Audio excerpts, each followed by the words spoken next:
Assalamualaikum warahmatullahi wabarakatuh. Halo semua, Assalamualaikum warahmatullahi wabarakatuh. Assalamualaikum warahmatullahi wabarakatuh. Halo, Assalamualaikum warahmatullahi wabarakatuh. Halo, Assalamualaikum warahmatullahi wabarakatuh. Halo teman-teman semua.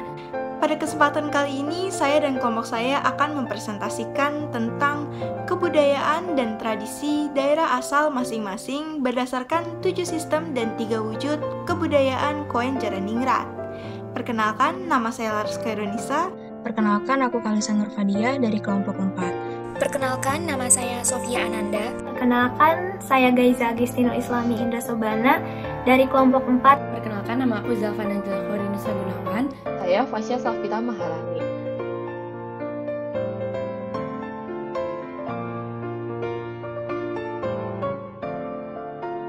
Bahasa asli masyarakat Kota Cilegon adalah bahasa Jawa Serang atau yang disingkat dengan Jaseng.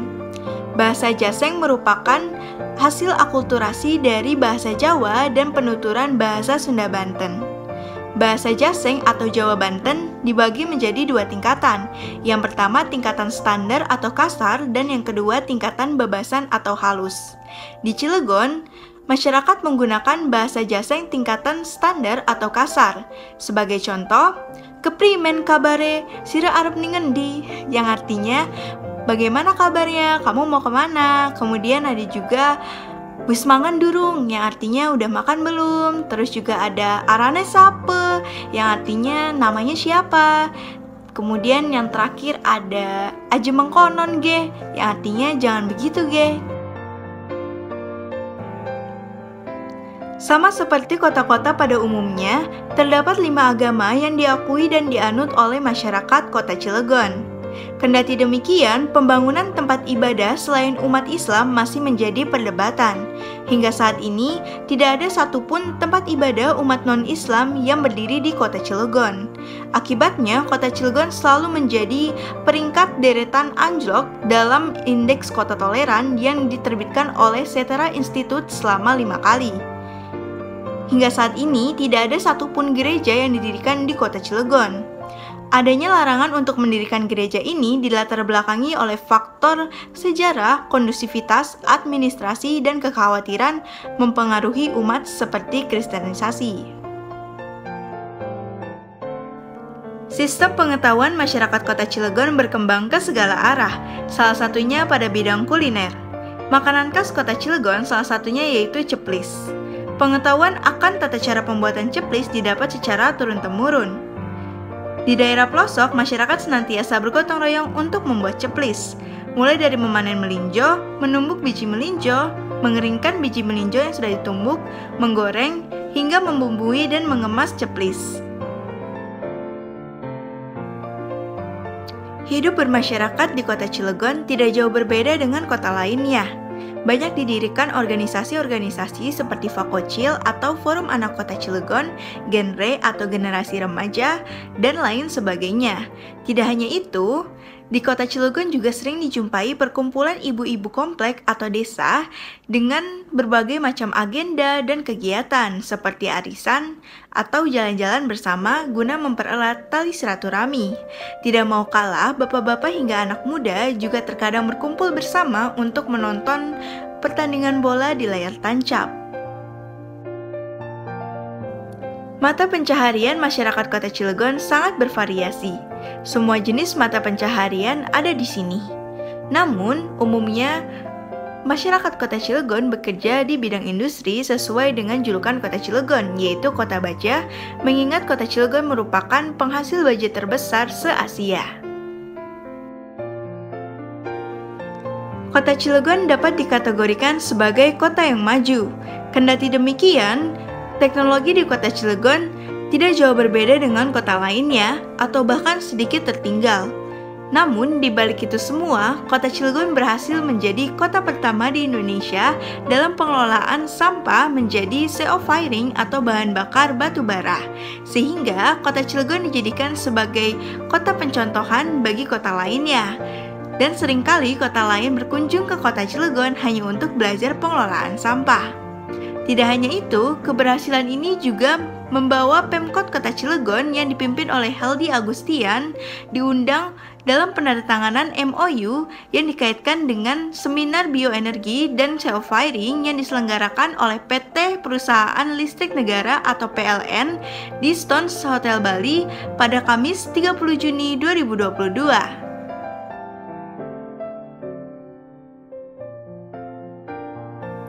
Wujud mentifak yang dapat dijumpai di kota Cilegon salah satunya yaitu larangan untuk merokok sembarangan di kota Cilegon. Hal ini tertuang dalam rapat paripurna DPRD Kota Cilegon pada Senin 1 Agustus 2022 pagi. Dengan disahkannya Perda tentang kawasan bebas asap rokok, maka beberapa area publik di Kota Cilegon harus bebas asap rokok. Di antaranya yaitu fasilitas layanan kesehatan, tempat belajar mengajar, tempat bermain anak, tempat ibadah, angkutan umum, tempat kerja, tempat umum, dan tempat lain yang ditetapkan oleh wali kota. Wujud sosiofek yang dapat dijumpai di kota Cilegon salah satunya yaitu ubar abir atau membantu seseorang yang punya hajat seperti acara pernikahan ataupun akikahan anak. Di Cilegon Barat, ubar abir ini disebut juga sebagai bebaton wong hajat atau membantu orang yang sedang hajat. Mulai dari membantu memasak, mencuci piring, memakir kendaraan tamu, dan keperluan hajat lainnya. Wujud artefak yang dapat dijumpai di kota Cilegon salah satunya yaitu landmark atau Tugu Kota Cilegon. Desain landmark kota Cilegon ini merupakan hasil karya cipta Wiraniaga Sejahtera. Landmark didesain menggunakan material baja serta memiliki nilai filosofi dan bentuk yang sangat mewakili kota Cilegon. Adapun nilai filosofi landmark sebagai berikut. Bentuk dasar monumen lingkaran yang membentuk roda atau putaran mesin mewakili simbol kota industri. Pada dasar tiang monumen ditopang 8 tiang, simbol 8 kecamatan di kota Cilegon. Gunung di bawah tiang merupakan siluet Gunung Krakatau. Pusat gunung ini mengalir menuju kolam. Ini gambaran potensi yang dimiliki adalah kesejahteraan masyarakat khususnya warga kota Cilegon. Jembatan di tengah monumen merupakan gambaran bias cahaya dari lampu mercusuar. Ini gambaran mengenai pembangunan dilaksanakan yang menyeluruh hingga pelosok. Tinggi bangunan yang mencapai 25 meter dianalogikan sebagai batang pohon lengkap dengan 6 buah cabang atau tangkainya melambangkan moto kota Cilegon sebagai kota industri yang berwawasan lingkungan. Tiang monumen merupakan bentuk batang pohon yang terdiri dari rangkaian baja IWF, simbol dari kota baja. Setiap batang baja memiliki 6 buah cabang yang merupakan lambang dari 6 misi yang diemban kota Cilegon. Puncak monumen atau mahkota yang membentuk mercusuar dengan atap kubah sebagai simbol kota pelabuhan. Bentuk kubah ini melambangkan penduduk kota Cilegon yang religius. Di sini aku akan menjelaskan tentang 7 sistem dan 3 wujud kebudayaan yang ada di kota Cilegon. Nah, yang pertama ada bahasa. Jadi, kota Cilegon itu merupakan salah satu kota atau wilayah yang termasuk ke Provinsi Banten. Nah, warga Banten sendiri memiliki bahasa daerah yang cukup beragam dalam kehidupan sehari-hari, yaitu bahasa Jawa Banten atau bahasa Jawa Serang. Jadi, untuk penduduk kota Cilegon, itu biasanya menggunakan bahasa Jawa Serang untuk digunakan dalam percakapan sehari-hari. Lalu selanjutnya ada sistem religi dan kepercayaan. Nah, jadi dari kelima macam agama yang ada, masyarakat Cilegon itu secara mayoritas banyak menganut kepercayaan agama Islam. Dan for your information, dulu sayangnya pernah terjadi tindakan anarkis terhadap tempat ibadah umat Kristen. Sebagai contoh, terjadinya pembongkaran gereja Advent di Cilegon. Nah, pembongkaran gereja tersebut terjadi dengan alasan adanya proyek pelebaran jalan. Namun tak perlu khawatir karena dengan semangat religius yang tinggi, walaupun minoritas beragama Kristen maupun beragama lain, masyarakat Cilegon tetap hidup berdampingan. Terus selanjutnya ada sistem pengetahuan. Jadi sistem pengetahuan yang didapat oleh penduduk kota Cilegon itu berkembang dengan baik dalam segala aspek. Yang pertama, pengetahuan bercocok tanam. Yang kedua, membuat suatu makanan. Dan yang ketiga, saling menghargai satu sama lain supaya tidak terciptanya keributan antara individu maupun kelompok. Lalu, sistem masyarakat dan organisasi sosial. Dalam sistem bermasyarakat, supaya tetap terjaganya kerukunan antar warga dan tetangga, maka dibentuklah lembaga RW dan RT. Nah, di kota Cilegon juga masih suka mengadakan acara perkumpulan di tiap kompleks seperti acara arisan, pengajian, bakar-bakaran, gotong royong, dan masih banyak lagi acara lainnya yang dapat mempererat tali silaturahmi.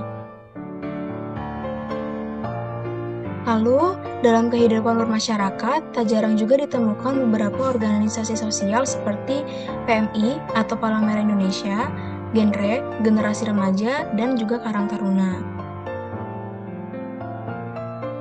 Nah, untuk sistem ekonomi dan mata pencaharian, jadi jenis pekerjaan yang banyak digeluti oleh penduduk kota Cilegon pada tahun 2005 sampai sekarang adalah perdagangan, hotel, dan restoran. Nah, selain itu, kota Cilegon dijuluki sebagai kota industri. Jadi, oleh karena itu, industri merupakan lapangan pekerjaan yang juga banyak digeluti oleh penduduk sekitar. Nah, keberhasilan pembangunan aspek perekonomian didapatkan dari perkembangan indikator PDRB atau Produk Domestik Regional Bruto dan LPE, laju pertumbuhan ekonomi, yang mengindikasikan perbaikan, penguatan, dan kemapanan daerah dalam penguatan struktur perekonomian daerah. Lalu, di tahun 2010, Krakatau Steel yang merupakan perusahaan BUMN dapat menggandeng perusahaan asal Korea Selatan, yaitu POSCO, untuk ikut serta melaksanakan joint venture daerah industri Krakatau. Nah, jadi seiring bertambahnya investasi asing melalui penanaman modal langsung di Cilegon, terjadi juga peningkatan perekonomian pada kota Cilegon. Nah, selanjutnya ada kesenian. Jadi, kesenian yang beredar di masyarakat Cilegon antara lain adalah pencak silat bandrong. Nah, secara perkembangannya itu dan penyebarannya, pencak silat bandrong ini dipengaruhi oleh kaum ulama. Lalu, ada juga tari bandrong lesung, debus, rampak beduk, dan ubruk. Nah, kalau yang digambar ini ada tari bandrong ing Cilegon yang merupakan tarian selamat datang yang telah diresmikan pada tahun 2012 dan telah diikutsertakan pada acara Festival Seni Tradisi yang merupakan acara tingkat nasional. Lalu sistem peralatan hidup dan teknologi. Jadi dalam hal sistem peralatan hidup, di Cilegon itu terdapat golok yang khas dengan corak dan kepala yang berbentuk harimau. Lalu, di Cilegon juga sudah banyak transportasi yang dapat digunakan untuk berpergian seperti motor, mobil, kereta, bus, dan sebagainya. Di Cilegon juga ada 2 buah terminal, yaitu Terminal Utama Terpadu Nasional dan Terminal Kota Cilegon. Lalu ada juga Pelabuhan Merak yang dapat digunakan sebagai sarana untuk melintasi keluar kota.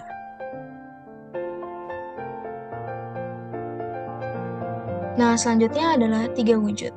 Jadi, wujud yang pertama itu wujud ideal atau Mentivac.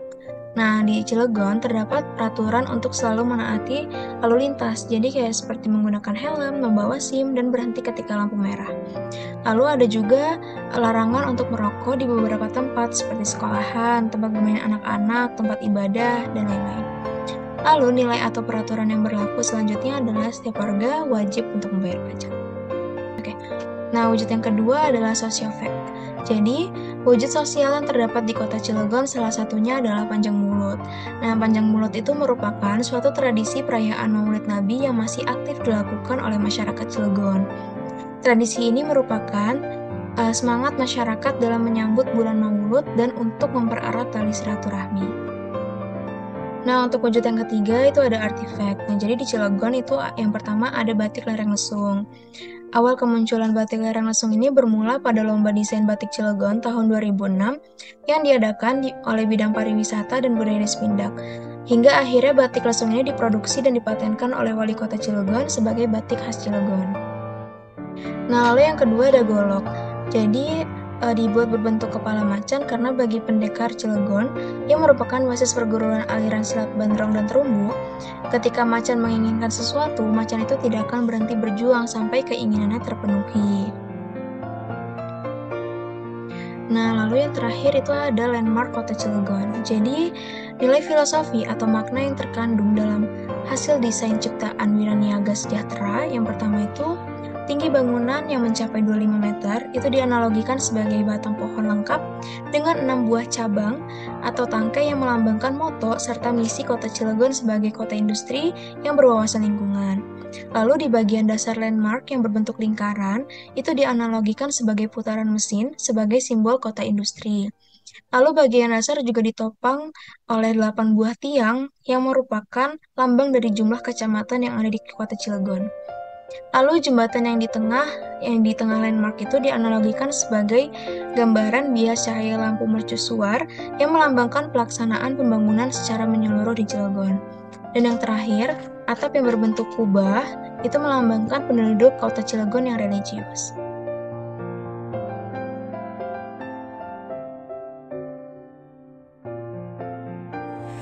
Sistem kebudayaan di Kota Bekasi.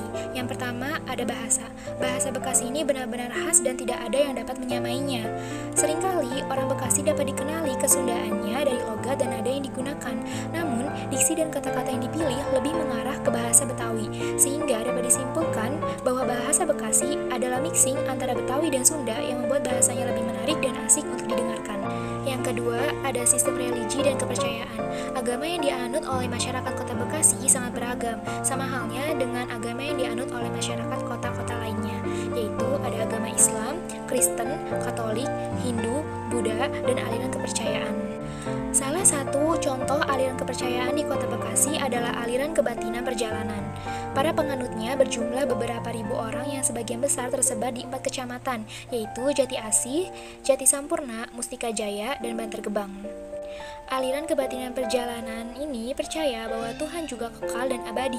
Keberadaan Tuhan yang Maha Esa adalah goib, tidak ada awal dan tidak ada akhir, tidak juga berubah dan bergeser. Mereka juga meyakini bahwa Tuhan berdiri sendiri. Lalu, di Kabupaten Bekasi juga terdapat aliran kepercayaan, namun ini terdeteksi sesat karena pada praktiknya mereka memiliki paham yang menyalahi akidah Islam dan menyeret pada kesyirikan. Salah satunya adalah aliran hidup di balik hidup. Ajaran ini meyakini bahwa pemimpin mereka pernah berdialog dengan Tuhan, malaikat, dan Nabi Muhammad, bahkan mengaku pernah melihat alam barzah, surga, atau neraka. Yang ketiga, ada sistem pengetahuan. Salah satu sistem pengetahuan di Kota Bekasi yaitu dengan pembuatan perpustakaan digital. Saat ini, perkembangan teknologi memberikan pengaruh yang sangat besar di bidang pendidikan. Maka, menjadi paling utama pendidikan saat ini yaitu meningkatkan kualitas sumber daya manusia yang dapat mengolaborasi ilmu pengetahuan, keterampilan hidup, dan penguasaan terhadap organisasi dan teknologi informasi. Nah, tujuan perpustakaan digital ini untuk membantu pelaksanaan program belajar siswa tanpa harus mengunjungi perpustakaan. Mengingat kondisi saat ini buku pelajaran sudah banyak menumpuk di ruang perpustakaan, jadi dengan adanya aplikasi tersebut memudahkan siswa untuk belajar dari rumah tanpa harus ke perpustakaan. Yang keempat, ada sistem masyarakat dan organisasi sosial. Di Bekasi sendiri telah terlaksananya program perencanaan partisipatif masyarakat desa atau P3MD.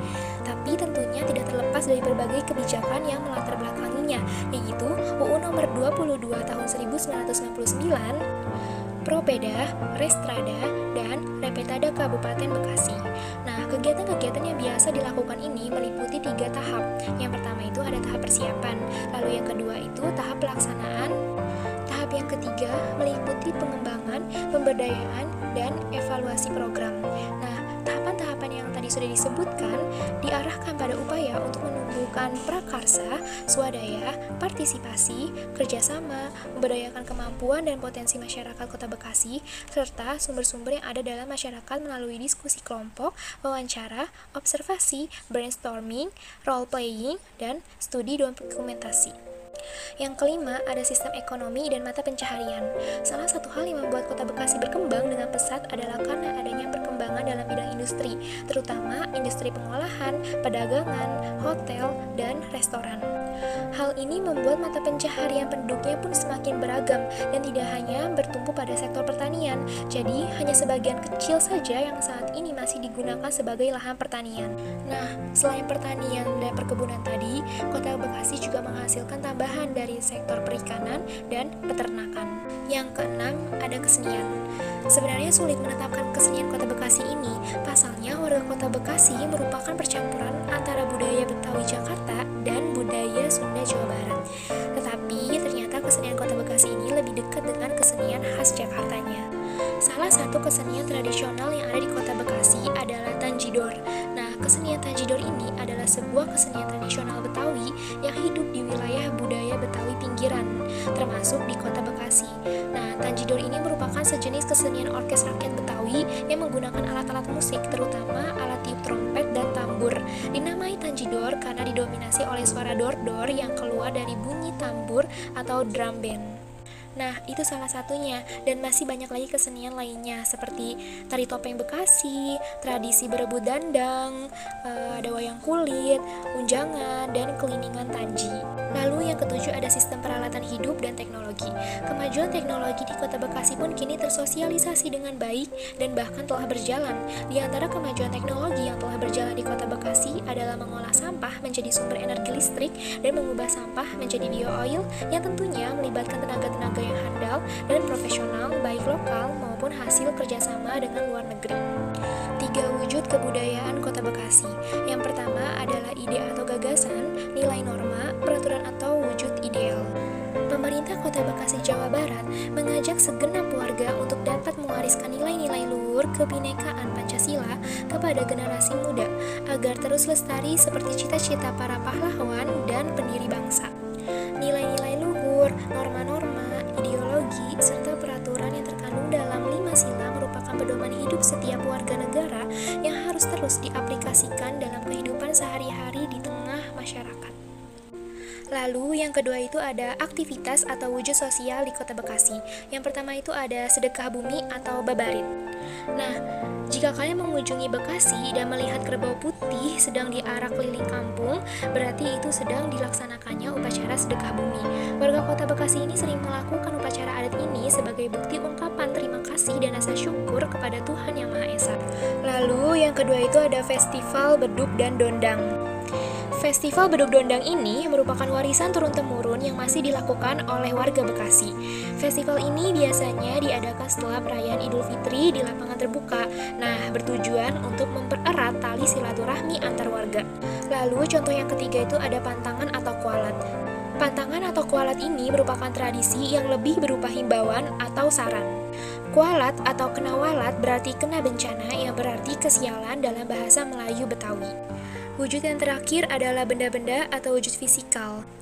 Contoh pertama dari benda-benda atau artefak di Kota Bekasi itu adalah prasasti Tugu.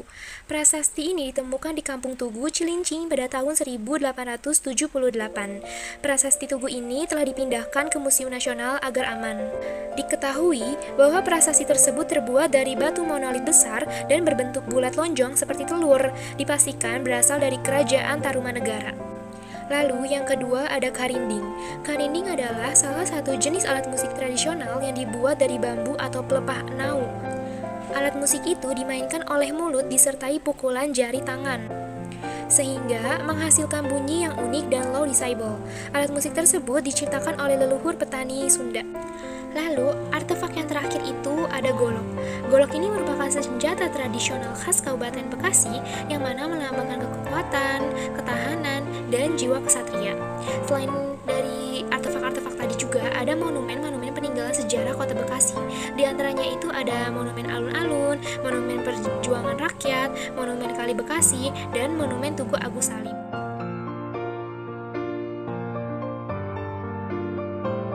Di sini saya akan menjelaskan 7 sistem dan 3 wujud kebudayaan di Kabupaten Bandung Selatan. Yang pertama ada bahasa. Bahasa yang digunakan oleh masyarakat di sini dalam berkomunikasi adalah bahasa Sunda, karena rata-rata warga sini adalah warga asli Bandung yang bersuku Sunda. Selanjutnya ada sistem religi dan kepercayaan. Sebagian besar penduduk di sini itu menganut agama Islam. Di sini juga, khususnya di Kecamatan Ciparai, di daerah asal saya, masih ada sebagian penduduk yang menganut ajaran kepercayaan yang disebut sebagai agama kuring atau agamaku. Ajaran ini didirikan oleh tokoh kebatinan yaitu Meikartawinata pada tahun 1927. Dan ia juga menuliskan sebuah buku yang berjudul Budidaya yang sampai saat ini dijadikan kitab suci oleh para pengikutnya. Selanjutnya ada sistem pengetahuan.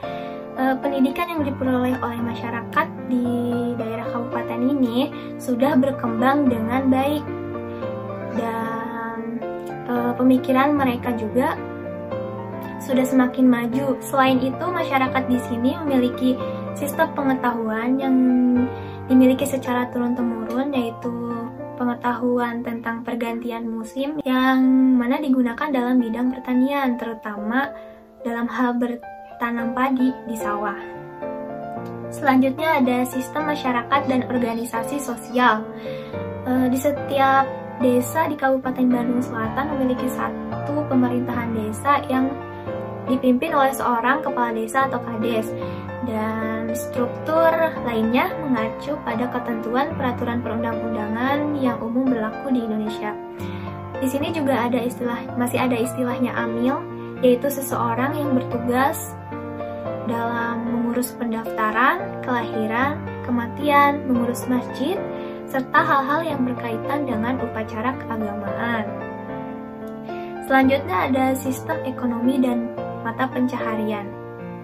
Beberapa kecamatan di Kabupaten Bandung Selatan secara tradisional merupakan kawasan pertanian, dan penduduk setempatnya bekerja sebagai petani di sawah milik mereka sendiri maupun orang lain. Tetapi seiring lajunya urbanisasi, kawasan pertanian ini sudah digantikan oleh kawasan perumahan dan industri bisnis. Di sini banyak sekali pabrik-pabrik yang beroperasi aktif dalam menjalankan roda perekonomian.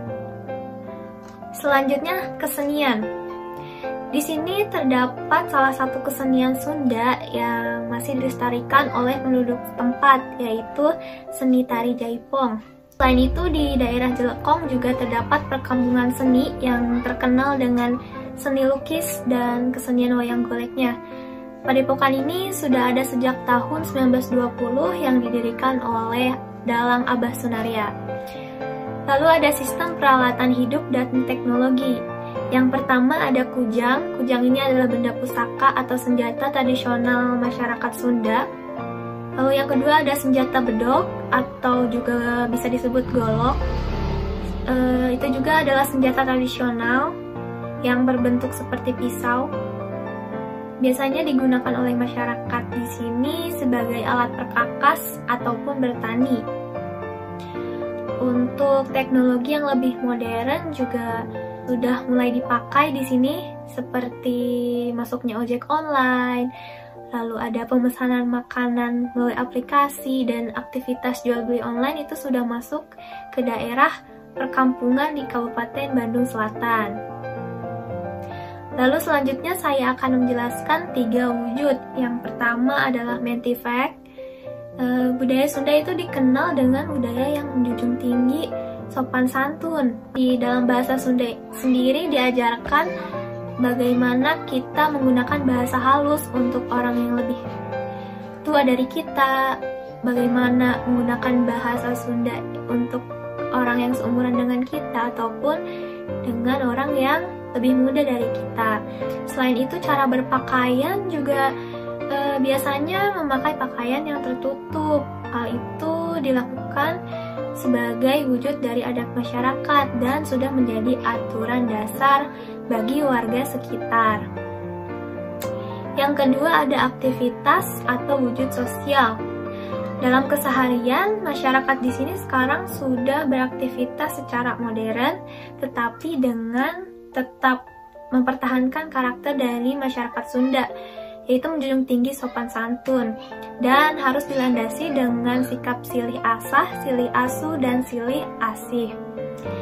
Dalam kebiasaan pun seperti menyapa siapa saja dengan sapaan punten, itu masih diterapkan dalam kehidupan sehari-hari. Yang terakhir ada benda-benda wujud fisik atau artefak. Yang pertama adalah situs Bukit Cula. Situs ini adalah situs yang berkaitan dengan jejak perjalanan di Pati Ukur dalam perjalanannya ketika diburu oleh pasukan Mataram. Di dalam area situs ini terdapat beragam bentuk batu yang memiliki nama masing-masing seperti batu Ramogiling, batu Palalongan, batu Korsi, dan lain-lain. Dan yang terakhir ada Bumi Alit Lebak Wangi. Bumi Alit Lebak Wangi ini adalah rumah adat yang terletak di Kecamatan Arjasari. Di sini tersimpan banyak benda-benda pusaka seperti keris, gobang, kujang, hingga peralatan gamelan kabuyutan yang disebut gamelan Mbah Bandong. Sekian dari saya, terima kasih.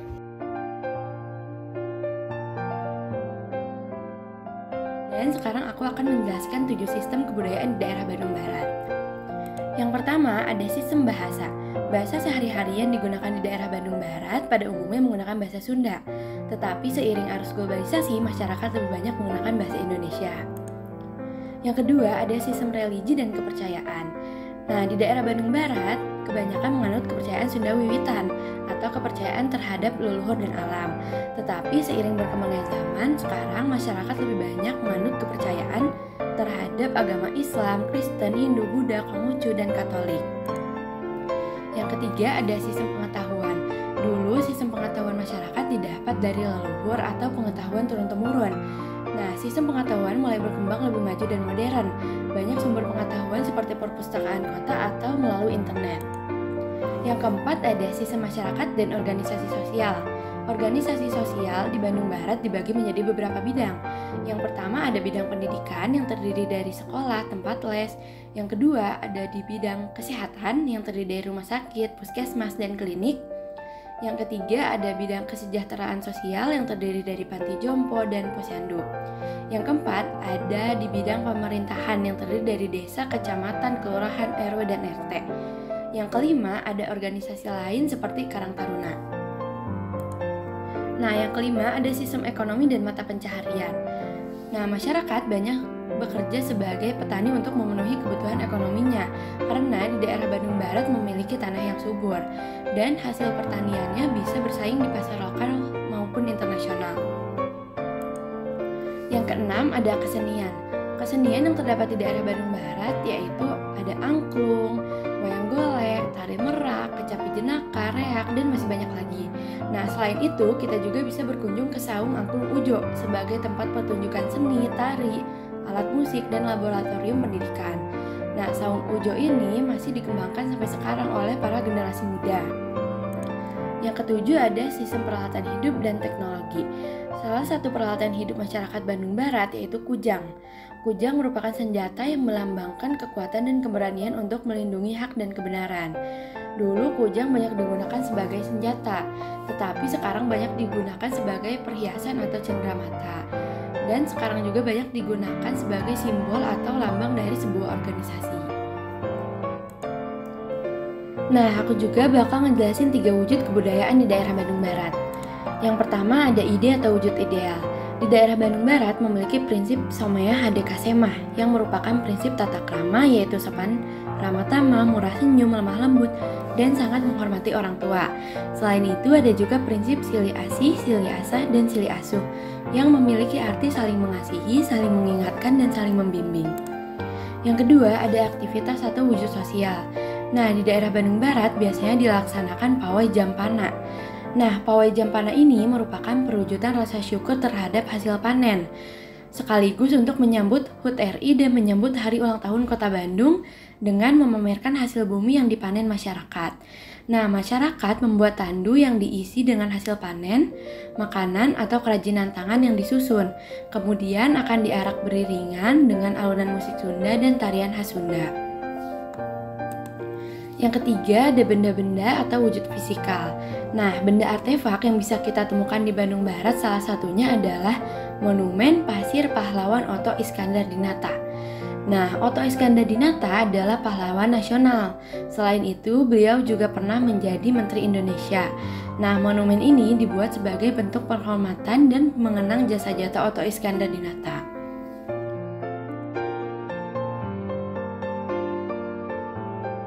Di sini saya akan mempresentasikan 7 sistem dan 3 wujud kebudayaan yang ada di Kota Bandung. Pada 7 sistem tersebut, sistem pertama terdapat sistem bahasa. Kota Bandung biasanya menggunakan bahasa Indonesia dan juga bahasa Sunda. Bahasa Sunda yang digunakan juga memiliki 3 tingkatan yang dipengaruhi oleh golongan status sosial dan tingkatan usia. Tingkatan tersebut antara lain terdapat bahasa Sunda halus, Sunda sedang, dan juga Sunda kasar. Selanjutnya terdapat sistem religi dan kepercayaan. Sebagaimana dengan kepercayaan yang ada di Indonesia, masyarakat Bandung sudah mengakui agama Islam, Kristen, Katolik, Hindu, Buddha, dan juga Konghucu. Yang mana sebagian besar masyarakatnya menganut agama Islam. Masyarakat generasi sebelumnya juga banyak yang mempercayai hal-hal mistis seperti pamali, yang mana adalah suatu larangan yang bila dilakukan dipercayai akan membawa kesialan.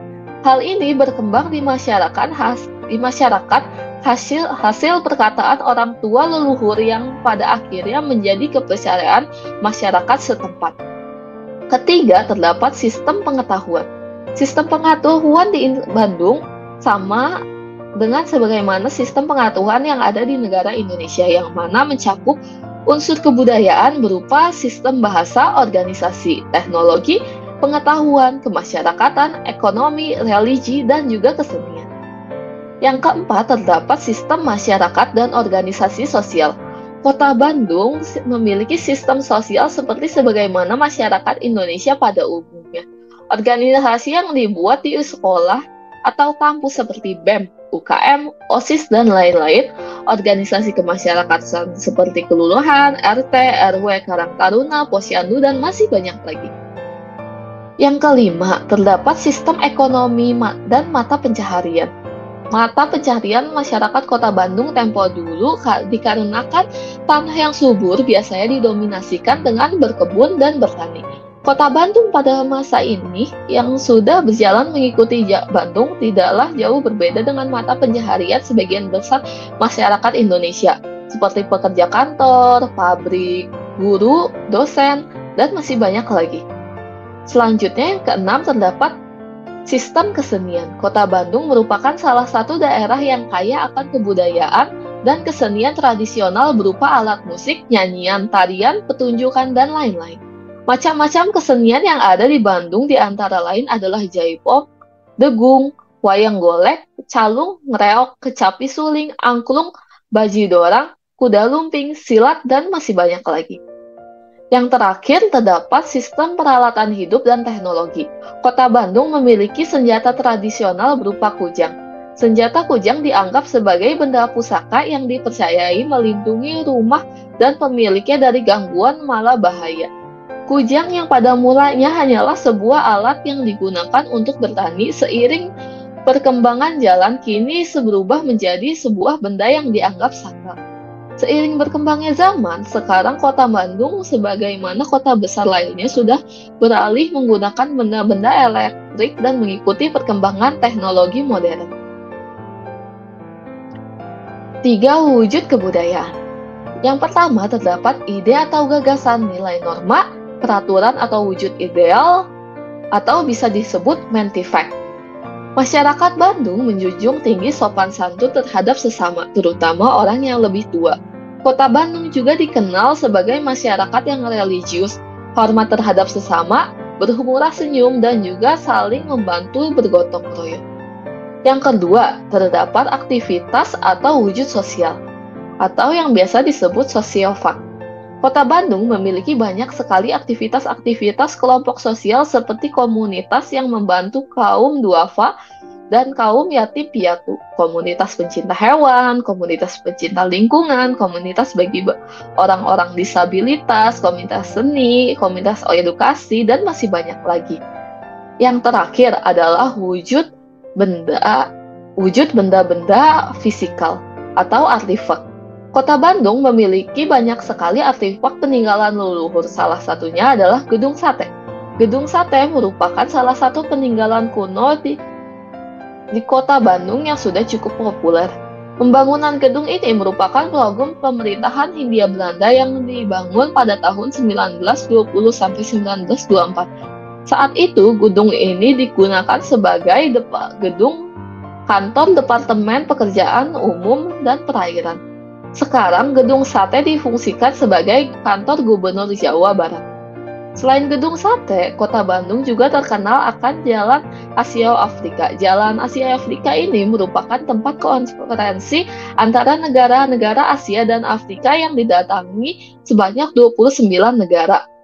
Konferensi ini ada akibat pengaruh Perang Dingin antara Uni Soviet dan Amerika. Sekian materi dari saya, terima kasih. Baik, segitu saja dari saya. Terima kasih. Wassalamualaikum warahmatullahi wabarakatuh. Nah, jadi sekian yang telah saya sampaikan. Mohon maaf apabila ada kesalahan kata. Semoga apa yang telah saya sampaikan dapat bermanfaat bagi teman-teman semua. Wassalamualaikum warahmatullahi wabarakatuh. Nah, sekian aja dari aku. Semoga apa yang aku sampaikan bisa bermanfaat. Mohon maaf bila ada kesalahan. Wassalamualaikum warahmatullahi wabarakatuh. Dadah.